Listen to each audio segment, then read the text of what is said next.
நீங்கள் தேவனுடைய பார்வையில் சிறந்தவர்கள், விசேஷமானவர்கள். நீங்கள் ஆண்டவர்கிட்ட போய் கேளுங்க, ஆண்டவரே இந்த உலகத்தில் என்னை ஒரு தனித்தன்மை வாய்ந்த மனுஷனாக படைச்சிருக்கீங்கன்னா என்னை குறித்து என்ன ஆண்டவரே நீங்கள் விரும்புகிறீங்க? எனக்கு என்ன நன்மைகளை தர விரும்புகிறீங்க? நான் எப்படியெல்லாம் உங்களுக்காக வாழணும்? நான் எதையெல்லாம் செய்யணும்? என்னை குறித்து உங்களுடைய விருப்பம் என்னங்கிறது நீங்கள் ஆண்டவர்கிட்ட கேட்கணும். உங்களை ஆண்டவர் ஒரு தனித்தன்மை வாய்ந்தவர்களாக படைச்சிருக்கிறான்னா உங்களை குறித்து தெய்வத்துக்கு ஒரு தனியான நோக்கமும் கண்டிப்பாக இருக்கும்.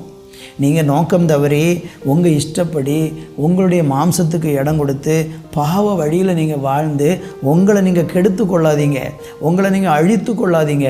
நீங்கள் தெய்வத்துக்கு பயந்து வாழ்வதற்கு இன்றைக்கு உங்கள் வாழ்க்கையை ஒப்பு கொடுத்து பாருங்கள்.